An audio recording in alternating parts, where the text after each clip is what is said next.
Hey buddy, good morning. I don't want you to freak out. I'm gonna go wash the RV. You're gonna hear a whole bunch of weird sounds on the roof and on the sides and everything, okay? It's gonna be okay. I'll leave the AC on for you, okay? Alright. Wait, what? This isn't the Canon Vixia.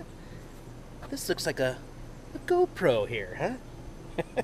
Yes, I have another GoPro. Thank you very, very, very much, Brian, for sending me your extra GoPro Hero 3 White. This is what I got started on when I had a GoPro. This one has no scratch. It's perfect. It's beautiful. I love it. Can't thank you enough. Thank you so much, Brian, for the GoPro. The world is a pretty neat place out there. Also, the Robinson family, thank you for the fresh farm eggs. I tried 3 of them this morning in my breakfast. Those were delicious. I'm going to be washing the exterior of the RV today. I'm going to start at the roof because when it rained that one day, it was just pouring down this really dirty, nasty water stuff. So I want to clean the roof, start from the top, work my way down. Also, down here on the bottom, I was going to show you, I think this might be something like from California, but this stuff that's on here, it's like you can take it off with your finger and then have this white makeup type stuff on your finger. I'm not even really sure what it is. It might just be old dust and stuff, but I want to get this back to the normal color so I can see what the condition of the actual paint on the exterior of the RV might help me decide if I do end up wanting to repaint this or not, or maybe just clean it up and then it'll be good as new. But we'll start at the top and wash her up. Well, I tell you, washing an RV is nothing like washing a car. It's difficult. I had to use this little spool thing over here to get up to the top, start from the top, work my way down. I did get most of that creamy stuff off, but I'm still not too happy about, like here, well, look at this. Like you start rubbing the fiberglass and you're scrubbing it and then you get down underneath the paint. That's kind of frustrating.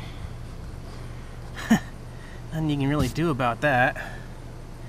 I mean, it's clean, but it does reinforce the idea of possibly repainting the entire thing, you know, beige, shiny, like this off-color white beige, the entire thing, and then coming back through and redoing my stripes, making them more vibrant, and, you know, it's going to take a lot of sanding.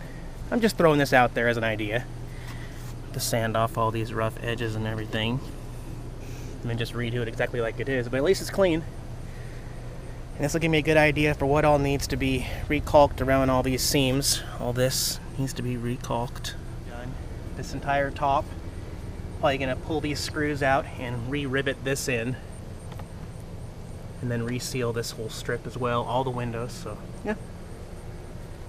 Gives me a good idea for what to expect.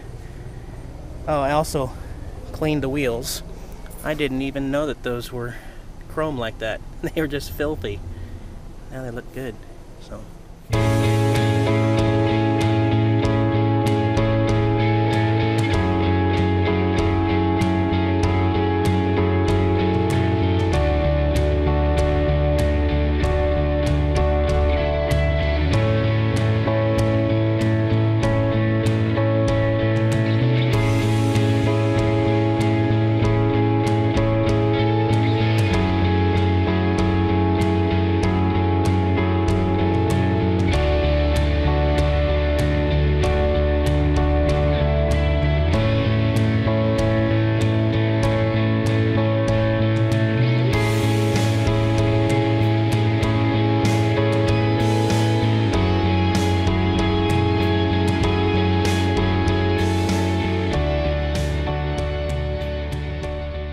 Another thing about keeping the lens scratch-free on this GoPro, at least what I'm going to do, I went to eBay and I think these are $3.99. They're like little caps for the lens. So you can put it on there and then set the camera down. No matter where it hits on the table, you can put it face down. It protects the lens. I think it should be like 5 cents, but it's the only one I can find on eBay, and it fits all over the rubber and actually stays on. That way you could put the GoPro in your pocket and not scratch the lens. So, invaluable. I can't believe GoPro doesn't include lens caps in there. I also ordered a waterproof back for the GoPro. It mounts to the plastic housing that's waterproof so that you won't lose your GoPro. Of course, Actually, I don't know if there's some kind of tripod on it. It might still be too heavy, so I'll have to look into that. Or maybe like a wristband that goes around your wrist and then connects to the camera somewhere so I don't lose it in the river. I'm just trying to learn from my mistakes. That's my main thing. I don't want to make the same mistakes twice. So we're learning. We're getting there. I don't care for this tripod much either. It's not like the one I had before. I may look for one again. Okay, and one other update. Let me turn the AC off. My update is this. I still have not wanted to do the project of diverting all of the power up at the hood over into the battery bank that I have installed here. So it's still a completely separate system, which I'm okay with right now. When I talk to someone who understands wiring a little more, I'll find out for sure, because there's so many different wires that come off of those 2 Trojan batteries under there that I don't even know where to begin. It's beyond me. So we'll get to that, but for right now I'm totally happy having a separate... Let me find my phone. My phone just goes off non-stop. Text message updates. Just drives me crazy sometimes, man.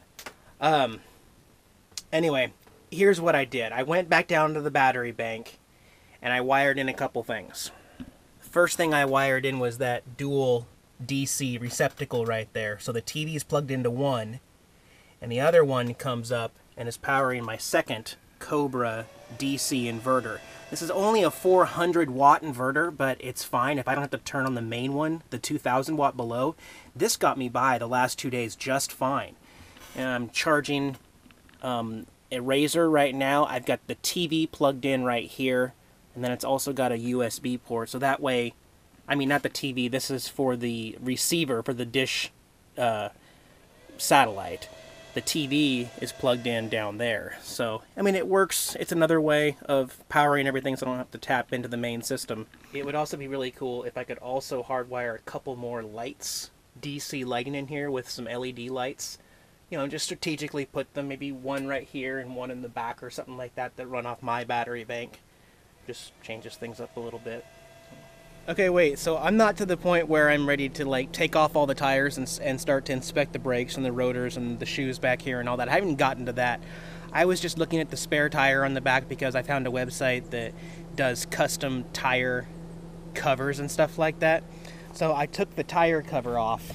I started looking at this spare tire back here, which seems like it's got pretty good tread, although it is very cracked. And then I looked up here, and it's a 16.5 inch tire. It is not even compatible with my RV. The rest of my tires are all 16 inch. That's hilarious. So, in any rig, when you get a chance before you really hit the road, you should probably take off all of your tires. Make sure that you have the right jacks. Make sure you have the right equipment to take off the lug nuts, you know, the right size. Make sure that you have enough clearance to be able to lift up all 4 corners and take those off. And obviously make sure that your spare tire is actually the right kind of tire for your RV. And I have no idea why someone would put the wrong size on the back of an RV unless they recently changed from 16.5 to 16s. I'm not sure. But that's very interesting. I don't know for sure if I'm going to end up waiting for the sun to set to clean the other. I got to do this side and the back. I may just do it anyway and just tough it out. It's just really warm out there. But I wanted to show 2 products that are very RV friendly, despite the name of these products. Well, I guess kind of the slang term. People call these water thieves. Go get yourself a water thief. Go on eBay, go on Amazon, find a water thief. They're actually called water bandits, and it says right on it, water bandit. So that might be another search term that you can use. But what these are handy for is you can see they're made of rubber, and then they have a hose thread male at the end. There's plenty of places where you might go and there's free water available, but for whatever reason, it doesn't have a thread where you can hook up your RV hose and fill up your tank. It either has, like, a lot of campgrounds like to use the ones where you turn the faucet on and then it's just got, you know, just an open, like, almost sink faucet type thing, and there's obviously no way you can get that into there. Well, what you do is you open up this rubber, or you thread this onto that thing, and then it holds it tight, and then you hook your hose here, and then you go into your RV, just turn it on, and that's how you get the water.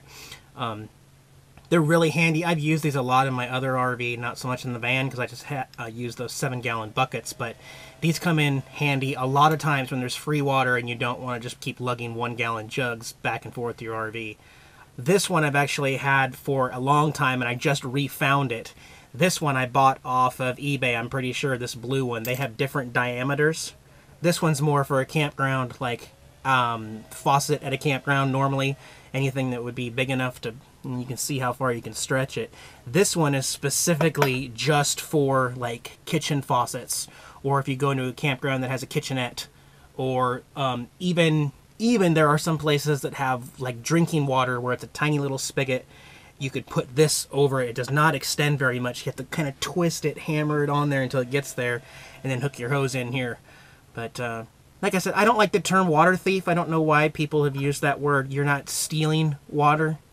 You're just capturing it in a way that's a lot more efficient than filling up a jug and then walking back and putting the jug into the side of your RV. So, yeah, if you're interested, I would search Water Bandit or Water Thief.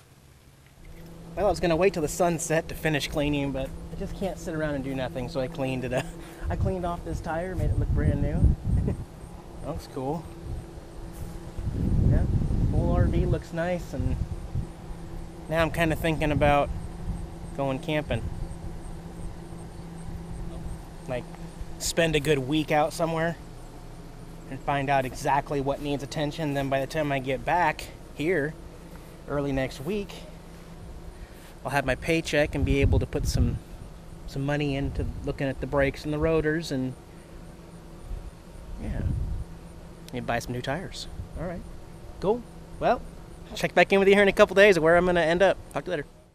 Hey guys, Jack's here, along with his human servant Eric. Thanks for watching our RV channel. If you liked the video, give me a thumbs up below. Don't forget to watch all of our other videos. We got some great material out there. Subscribe to our channel so you can get the latest updates here on the road. Can you say hi? Talk to you guys later.